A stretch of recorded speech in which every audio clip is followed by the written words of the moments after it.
Bonjour à tous. Eh bien aujourd'hui, en pleine réflexion sur le projet de loi sur la famille, je vous propose de parler d'une initiative qui s'est mise en place dans le département du Doubs, en association donc avec le département et le service de médiation familiale Puzzle. Il s'agit d'un groupe d'expression d'enfants qui vivent la séparation ou le divorce de leurs parents. Alors ces groupes d'expression sont animés par 4 personnes. On en a 2 aujourd'hui parmi nous. Marielle Perrin, bonjour. Bonjour. Et Laurence André, bonjour. On vous passera le micro après. Un groupe d'expression à destination d'enfants de 6 à 11 ans qui se déroule sur 6 séances. Expliquez-nous comment est né ce projet. Alors, ce projet est né en 2009, à peu près au niveau de la réflexion, mis en place depuis 2010. À l'origine, c'est un constat qui a été fait par 2 services qui étaient partenaires de longue date, donc Puzzle, le service de médiation, et puis département du Doubs, qui avaient observé que dans les situations de divorce et de séparation, peu de place était accordée à l'expression des enfants, qui pourtant vivaient ça de leur place très violemment. Et du coup, voilà, on s'est dit qu'on pouvait, avec notre mission enfance et les compétences qu'on avait, essayer de construire quelque chose pour eux. Vraiment, le souci de départ, c'était pour eux. Pour les enfants. Voilà. Laurence, expliquez-nous comment ça se déroule, ces 6 séances avec les parents, sans les parents, les enfants tout seuls. On sait que c'est un groupe, donc déjà on a un petit peu de réponse. Alors donc, on fonctionne sur 6 séances de 2 heures à raison de 1 fois par semaine. Alors, avec une première séance enfin 5 séances qu'avec les enfants Oui. et la dernière séance avec une petite participation des parents. Donc la première séance s'intitule l'annonce de la séparation. La deuxième et la troisième séance, c'est et toi, comment réagis-tu? La quatrième séance, c'est ce qui change, ce qui ne change pas. La cinquième séance, c'est et toi dans tout ça. Et la dernière séance, c'est donc une séance de bilan avec les enfants d'un côté et aussi après, on se retrouve parents et enfants à la fin. Alors, ce qu'il est important de dire, c'est que vous n'êtes pas psychologue et c'est pas une thérapie. Oui, effectivement, c'est important de préciser. On n'est pas un groupe de thérapie. On propose juste un support qui permette aux enfants de s'exprimer, pas forcément que verbalement d'ailleurs. On utilise des choses plutôt ludiques. Par contre, on s'appuie sur le soutien d'une psychologue 2 fois sur le cycle. Sur chaque cycle de 6 séances, on travaille 2 séances, nous, avec une psychologue pour éviter que ça dérape, quoi. Voilà. Et qu'on apporte une sécurité à tout le monde. Laurence, vous allez nous expliquer qu'est-ce que vous avez dans les mains là à côté. On voit qu'il y a plein de petites poupées. C'est très ludique ces séances. Moi, je suis pas contente a priori. Oui, effectivement, Amélie, ces séances sont très ludiques. Donc, à chaque séance, on utilise différents supports, ce qui peuvent être des poupées à émotion ou des marionnettes à émotion, et pour que les enfants puissent s'exprimer au mieux.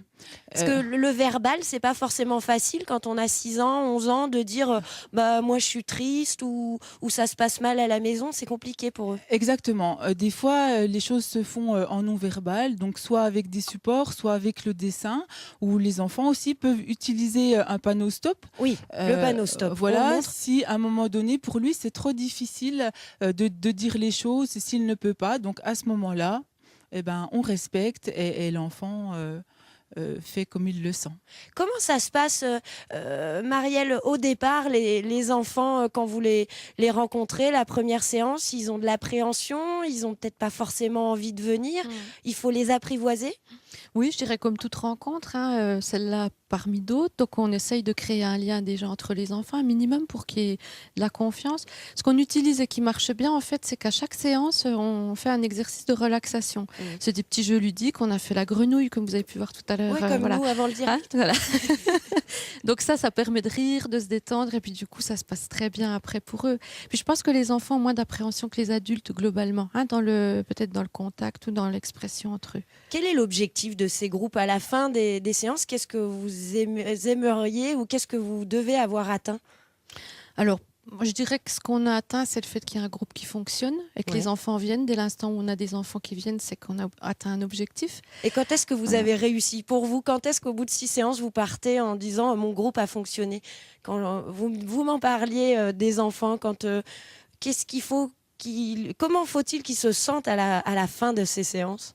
Je dirais qu'il n'y a pas une bonne façon, une mauvaise façon de se sentir. Après, pour moi, c'est que l'enfant ait pu contacter ce qu'il a vécu lui de sa place, parce que souvent on l'oublie, hein. On a des parents qui sont pris eux-mêmes dans de la souffrance, dans des démarches lourdes au moment du divorce. Et l'important pour moi, c'est qu'il puisse contacter ce qu'il a vécu lui, et puis repartir avec les ressources qu'il a pu découvrir dans le groupe, parce que c'est un des objectifs. Pourquoi le groupe? Pour aussi s'appuyer sur les compétences de chacun, sur les tuyaux, parce qu'ils échangent beaucoup de tuyaux entre eux. Et puis qu'ils puissent s'en servir après le groupe, parce que c'est pas une fin en soi le groupe, hein, c'est une étape. Voilà. Au niveau de la loi, la réforme de la loi sur la famille, on veut mettre un accent sur la médiation. Selon vous, c'est une bonne décision? C'est une des bonnes choses de cette réforme sur la loi? En tout cas, la médiation pourrait permettre de mettre l'enfant au cœur de la séparation. Donc, en ça, ça peut être une bonne chose. Ça pourrait vous donner, vous, plus de moyens, peut-être élargir ces groupes à d'autres départements, des choses comme ça? C'est utile pour vous que l'enfant soit écouté? Ah, tout à fait, c'est bien utile, et on a aussi beaucoup de retours, tant des enfants que des parents, qui nous disent vraiment l'utilité de ces groupes. Est-ce qu'il y a déjà des prochains groupes de parole qui sont prévus? Alors oui, effectivement, il y a donc 2 groupes qui sont prévus à l'automne, donc un sur Montbéliard et un autre sur Val-d'Aon. Et comment ça se passe? On vous contacte directement? C'est pas les psychologues, encore une fois, ou les services forcément de l'enfance qui vous disent il faut prendre ses enfants? C'est une démarche des parents? Ah, tout à fait, c'est une démarche des parents en accord avec leur enfant, et voilà, les parents s'inscrivent, donc ils nous téléphonent, on peut leur expliquer tout à fait le déroulement, comment ça se passe, etc. Et puis donc ils viennent aux séances avec l'accord et du papa et de la maman. Merci beaucoup. On aura un petit peu mieux compris ce groupe de parole. Vous pouvez retrouver tous les contacts qui s'affichent à l'écran. Et vraiment, là, ça a l'air très ludique et on a vraiment senti une bonne relation. Donc, je vous encourage vivement, si vous en avez besoin, à contacter ces super dames. Merci.